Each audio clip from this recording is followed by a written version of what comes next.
ಎಲ್ಲರಿಗೂ ನಮಸ್ಕಾರ. ನಾನು ಗಣೇಶ್ ಪಾಟೀಲ್. ಸ್ನೇಹಿತರೆ, ನಾವು ಭಾರತೀಯ ನ್ಯಾಯ ಸಂಹಿತೆ 2023 ಈ ಆಕ್ಟ್ ಅನ್ನ ಡಿಸ್ಕಸ್ ಮಾಡ್ತಾ ಇದ್ದೀವಿ. ಈಗಾಗಲೇ ನಾವು ಚಾಪ್ಟರ್ 1 ಅಂಡ್ ಚಾಪ್ಟರ್ 2 ಡಿಸ್ಕಸ್ ಮಾಡಿದ್ದೀವಿ. ಈ ವಿಡಿಯೋದಲ್ಲಿ ಚಾಪ್ಟರ್ 3 ಯನ್ನು ಸ್ಟಾರ್ಟ್ ಮಾಡೋಣ. ಚಾಪ್ಟರ್ 3 ಜನರಲ್ ಎಕ್ಸೆಪ್ಷನ್ಸ್ಗಳ ಬಗ್ಗೆ ಡಿಸ್ಕಸ್ ಮಾಡುತ್ತೆ. ಸೆಕ್ಷನ್ 14 ಇಂದ ಸೆಕ್ಷನ್ 4 ಎಲ್ಲಾ ಸೆಕ್ಷನ್ಸ್ಗಳು ಈ ಚಾಪ್ಟರ್ ನಲ್ಲಿ ಬರ್ತವೆ. ಈ ಚಾಪ್ಟರ್ ನ ಸೆಕ್ಷನ್ 14 ಪ್ರಕಾರ ಒಬ್ಬ ವ್ಯಕ್ತಿ ಮಿಸ್ಟೇಕ್ ಆಫ್ ಫ್ಯಾಕ್ಟ್ ಕಾರಣದಿಂದ ಅಲ್ಲಿ ಯಾವುದೇ ರೀತಿಯಲ್ಲಿ ಮಿಸ್ಟೇಕ್ ಆಫ್ ಲಾ ಇರಬಾರ್ದು. ಆ ವ್ಯಕ್ತಿ ಗುಡ್ ಫೇತ್ ಇಟ್ಕೊಂಡು ಕಾನೂನಿನ ಪ್ರಕಾರ ನಾನು ಮಾಡುವಂತಹ ಆಕ್ಷನ್ ಸರಿ ಇದೆ ಅಂತ ನಂಬಿಕೊಂಡು ಅವನು ಮಾಡಿದಂತಹ ಆಕ್ಷನ್ ಒಂದು ಅಫೆನ್ಸ್ ಆಗಿದ್ರೆ ಈ ಸೆಕ್ಷನ್ ನ ಪ್ರಕಾರ ಅದನ್ನು ಅಫೆನ್ಸ್ ಅಂತೇಳಿ ಪರಿಗಣಿಸೋದಿಲ್ಲ. ಈ ಸೆಕ್ಷನ್ಗೆ ಸಂಬಂಧಪಟ್ಟ ಇಲ್ಲುಸ್ಟ್ರೇಷನ್ಸ್ ಗಳನ್ನ ನೋಡೋದಾದ್ರೆ, ಒಬ್ಬ ಸೋಲ್ಜರ್ ಅವನ ಸುಪೀರಿಯರ್ ಆಫೀಸರ್ ಜನಗಳ ಮೇಲೆ ಫೈರಿಂಗ್ ಮಾಡಕ್ ಹೇಳುತ್ತಾರೆ.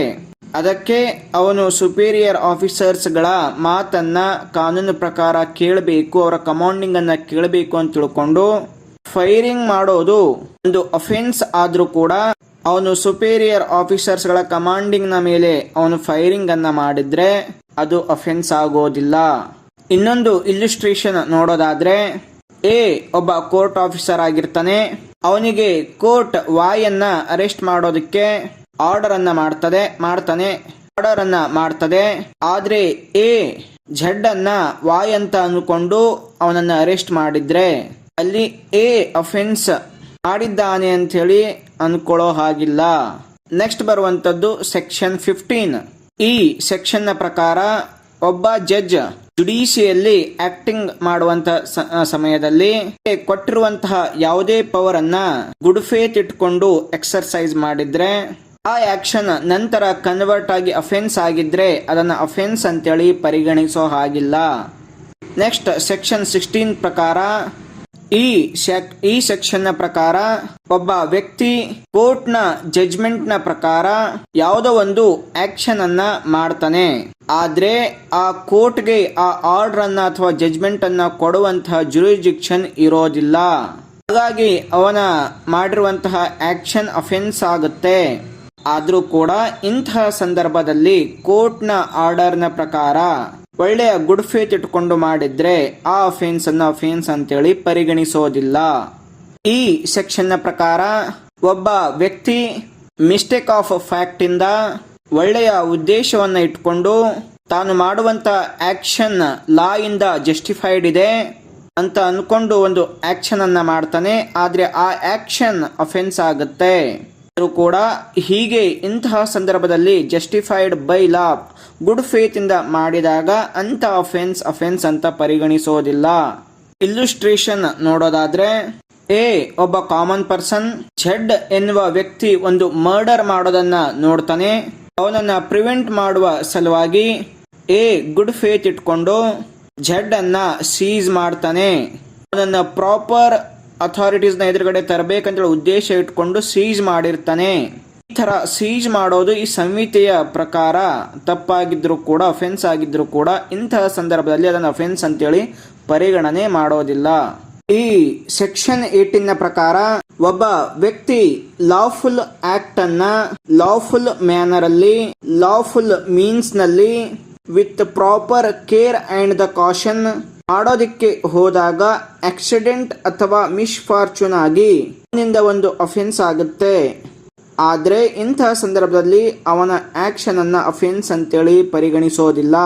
ಈ ಸೆಕ್ಷನ್ಗೆ ಸಂಬಂಧಪಟ್ಟಂತಹ ಇಲ್ಲುಸ್ಟ್ರೇಷನ್ ನೋಡೋದಾದ್ರೆ, ತನ್ನ ಕೊಡಲಿಯನ್ನ ಹಿಡ್ಕೊಂಡು ಕೆಲಸ ಮಾಡ್ತಾ ಇರ್ತಾನೆ. ಆ ಕೊಡಲಿಯ ಮುಂಭಾಗ ಏನಿರುತ್ತೆ ಕಬ್ಬಿಣದ ಒಂದು ವಸ್ತು, ಅದು ಹಾರಿ ಹೋಗಿ ಒಬ್ಬ ಮನುಷ್ಯನ ಸಾವಿಗೆ ಕಾರಣವಾಗುತ್ತೆ. ಆ ಮನುಷ್ಯ ಸತ್ತೋಗ್ತಾನೆ. ಇದು ಬೈ ಆಕ್ಸಿಡೆಂಟ್ ಅಥವಾ ಮಿಸ್ಫಾರ್ಚೂನ್ ಆಗಿರುತ್ತೆ. ಈ ರೀತಿಯಾದ ಅಫೆನ್ಸ್ ಅನ್ನ ಕೂಡ ಅಫೆನ್ಸ್ ಅಂತೇಳಿ ಪರಿಗಣಿಸೋದಿಲ್ಲ. ಸೆಕ್ಷನ್ 19 ನ ಪ್ರಕಾರ ಒಬ್ಬ ವ್ಯಕ್ತಿ ವಿತ್ ನಾಲೆಜ್ ಇನ್ನೊಬ್ಬ ವ್ಯಕ್ತಿಗೆ ಹಾರ್ಮ್ ಮಾಡ್ತಾನೆ. ಒಂದು ವೇಳೆ ಅವನು ಯಾವುದೇ ಕ್ರಿಮಿನಲ್ ಇಂಟೆನ್ಷನ್ ಇರಲಾರ್ದೆ ಗುಡ್ ಫೇತ್ ಇಟ್ಕೊಂಡು ಆ ವ್ಯಕ್ತಿ ಇನ್ನೊಬ್ಬ ವ್ಯಕ್ತಿಯ ಅಥವಾ ಅವನ ಪ್ರಾಪರ್ಟಿಯನ್ನ ಹಾರ್ಮ್ ಮಾಡುವಂತಹ ಸಂದರ್ಭದಲ್ಲಿ ಅವನನ್ನ ಪ್ರಿವೆಂಟ್ ಅಥವಾ ಅದನ್ನ ಅವಾಯ್ಡ್ ಮಾಡುವ ಸಲುವಾಗಿ ಅವನು ಹಾಗೆ ಮಾಡಿದ್ರೆ ಅಂತ ಅಫೆನ್ಸ್ ಅಂತೇಳಿ ಪರಿಗಣಿಸೋದಿಲ್ಲ. ಇದಕ್ಕೆ ಸಂಬಂಧಪಟ್ಟಂತ ಇಲ್ಲಿಸ್ಟ್ರೇಷನ್ ನೋಡೋದಾದ್ರೆ, ಒಂದು ಗುಡಿಸಲಿಗೆ ಬೆಂಕಿ ಬೀಳುತ್ತೆ, ಅಕ್ಕಪಕ್ಕದಲ್ಲಿ ಬೇರೆ ಗುಡಿಸಲುಗಳಿರ್ತವೆ. ಆ ಬೆಂಕಿ ಬಿದ್ದ ಗುಡಿಸಲನ್ನ ಹಾಗೆ ಬಿಟ್ರೆ ಅಕ್ಕಪಕ್ಕದ ಗುಡಿಸಲು ಕೂಡ ಬೆಂಕಿ ಆಗುತ್ತೆ. ಅದನ್ನ ತಡೆಯುವ ಸಲುವಾಗಿ ಆ ಬೆಂಕಿ ಬಿದ್ದ ಗುಡಿಸಲನ್ನ ಬೀಳಿಸ್ತಾನೆ, ಕೆಡವುತ್ತಾನೆ. ಆಗ ಬೇರೆ ಮನೆಗಳಿಗೆ ಬೆಂಕಿ ತಾಗೋದಿಲ್ಲ. ಈ ತರ ಮನೆ ಕೆಡವೋದೊಂದು ಅಫೆನ್ಸ್ ಆದರೂ ಕೂಡ ಇಂತಹ ಸಂದರ್ಭದಲ್ಲಿ ಅದು ಅಫೆನ್ಸ್ ಆಗಿರೋದಿಲ್ಲ. Next section 20.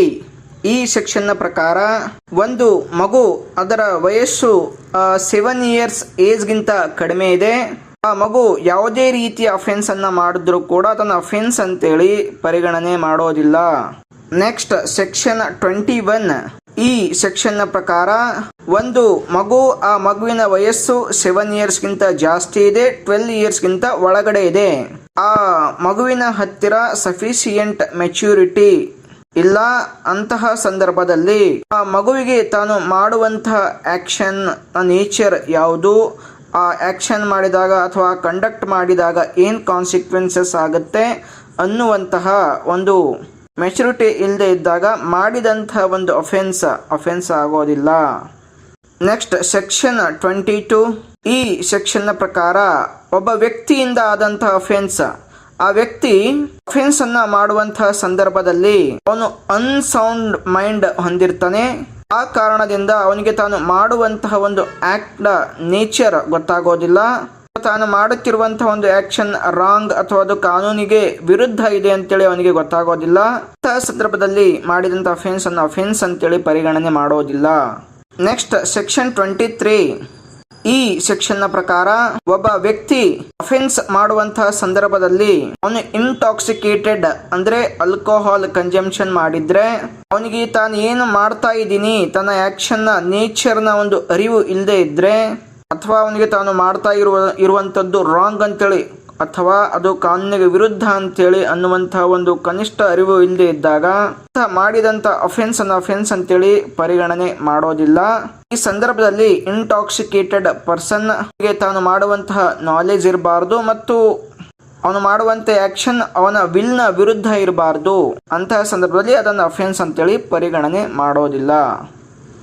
ನೆಕ್ಸ್ಟ್ ಸೆಕ್ಷನ್ 24 ನ ಪ್ರಕಾರ ಇಲ್ಲಿ ಇಂಟಾಕ್ಸಿಕೇಟೆಡ್ ಪರ್ಸನ್ ಏನಾದ್ರೂ ಅಫೆನ್ಸ್ ಅನ್ನ ಕಮಿಟ್ ಮಾಡಿದ್ರೆ ಅವನು ಕುಡಿದೇ ಇದ್ದಾಗ ಅವನಿಗೆ ಯಾವುದಾದ್ರೂ ಒಂದು ಪರ್ಟಿಕ್ಯುಲರ್ ಇಂಟೆಂಟ್ ಇತ್ತಾ ಅಥವಾ ಅವನಿಗೆ ಏನಾದ್ರೂ ನಾಲೆಜ್ ಇತ್ತಾ, ಅವನೇನಾದ್ರೂ ಕೊಲ್ಲುವಂತ ಉದ್ದೇಶವನ್ನು ಹೊಂದಿದ್ನ, ಇವೆಲ್ಲವನ್ನ ಕನ್ಸಿಡರ್ ಮಾಡ್ತಾರೆ. ಒಂದು ವೇಳೆ ಇವೆಲ್ಲ ಅಬ್ಸೆನ್ಸ್ ಇದ್ದಾಗ ಅಂತಹ ಒಂದು ಅಫೆನ್ಸ್ ಅಂತೇಳಿ ಪರಿಗಣನೆ ಮಾಡೋದಿಲ್ಲ. Next section 25. ಈ ಸೆಕ್ಷನ್ ನ ಪ್ರಕಾರ ಇಲ್ಲಿ ಅಫೆನ್ಸ್ ಅನ್ನ ಮಾಡಿದಂತಹ ವ್ಯಕ್ತಿಗೆ ಅವನನ್ನ ಕೊಲೆ ಮಾಡುವಂತಹ ಉದ್ದೇಶ ಇರೋದಿಲ್ಲ. ಅವನಿಗೆ ತಾನು ಮಾಡುವಂತಹ ಆಕ್ಷನ್ ಇಂದ ಇನ್ನೊಬ್ಬರ ಸಾವಾಗುತ್ತೆ, ಅವರಿಗೆ ಒಂದು ಗ್ರೀವಿಯಸ್ ಹರ್ಟ್ ಆಗುತ್ತೆ ಅನ್ನುವಂತಹ ಅರಿವಿರೋದಿಲ್ಲ. ಆದ್ರೂ ಕೂಡ 18 years ಅಬೋವ್ ಏಜ್ ಹೊಂದಿರುವಂತಹ ವ್ಯಕ್ತಿಯನ್ನ ಅವನು ಅವನ ಸಾವಿಗೆ ಕಾರಣನಾಗ್ತಾನೆ ಮತ್ತು ಅಥವಾ ಅವನಿಗೆ ಗ್ರೀವಿಯಸ್ ಹರ್ಟ್ ಮಾಡ್ತಾನೆ. ಇಂತಹ ಸಂದರ್ಭದಲ್ಲಿ ಆ ಅಫೆನ್ಸ್ ಮಾಡಿದಂತಹ ವ್ಯಕ್ತಿ ಎದುರುಗಡೆ ಪಾರ್ಟಿಯ ಕಾನ್ಸೆಂಟ್ ಅನ್ನ ಪಡ್ಕೊಂಡು ಆ ಆಕ್ಷನ್ ಅನ್ನ ಮಾಡಿದ್ರೆ, ಅಂತಹ ಸಂದರ್ಭದಲ್ಲಿ ಅವನು ಮಾಡಿದಂತಹ ಒಂದು ಡೆತ್ ಆಗಿರ್ಬೋದು ಅಥವಾ ಗ್ರೀವಿಯಸ್ ಹರ್ಟ್ ಆಗಿರ್ಬೋದು, ಅಂತ ಅಫೆನ್ಸ್ ಅಂತೇಳಿ ಪರಿಗಣನೆ ಮಾಡೋದಿಲ್ಲ. ಸೆಕ್ಷನ್ಗೆ ಸಂಬಂಧಪಟ್ಟಂತಹ ಇಲ್ಲುಸ್ಟ್ರೇಷನ್ ನೋಡೋದಾದ್ರೆ, ಎ ಮತ್ತು ಝಡ್ ಖಡ್ಗದಿಂದ ಹೋರಾಟ ಮಾಡೋಣ ಅಂತೇಳಿ ಒಂದು ಅಗ್ರಿಮೆಂಟ್ ಅನ್ನ ಮಾಡ್ತಾರೆ. ಅದಕ್ಕೆ ಇಬ್ಬರು ಕೂಡ ಕಾನ್ಸೆಂಟ್ ಇರುತ್ತೆ. ಈ ರೀತಿಯ ಖಡ್ಗದ ಹೋರಾಟ ಒಂದು ಆಟವನ್ನು ಆಡುವಂತಹ ಸಂದರ್ಭದಲ್ಲಿ, ಪ್ಲೇ ಅನ್ನ ಆಡುವಂತಹ ಸಂದರ್ಭದಲ್ಲಿ ಒಂದು ಝಡ್ಗೆ ಗ್ರೀವಿಯಸ್ ಹರ್ಟ್ ಅನ್ನ ಮಾಡ್ತಾನೆ. ಈ ಸಂಹಿತೆಯ ಪ್ರಕಾರ ಗ್ರೀವಿಯಸ್ ಹರ್ಟ್ ಮಾಡೋದು ಅಫೆನ್ಸ್, ಆದ್ರೆ ಇಂತಹ ಸಂದರ್ಭದಲ್ಲಿ ಅದು ಅಫೆನ್ಸ್ ಆಗೋದಿಲ್ಲ. ಸ್ನೇಹಿತರೆ, ಮುಂದಿನ ಉಳಿದ ಸೆಕ್ಷನ್ಸ್ಗಳನ್ನು ನಾವು ನೆಕ್ಸ್ಟ್ ಕ್ಲಾಸ್ನಲ್ಲಿ ಸ್ಟಡಿ ಮಾಡೋಣ. ಎಲ್ಲರಿಗೂ ನಮಸ್ಕಾರ.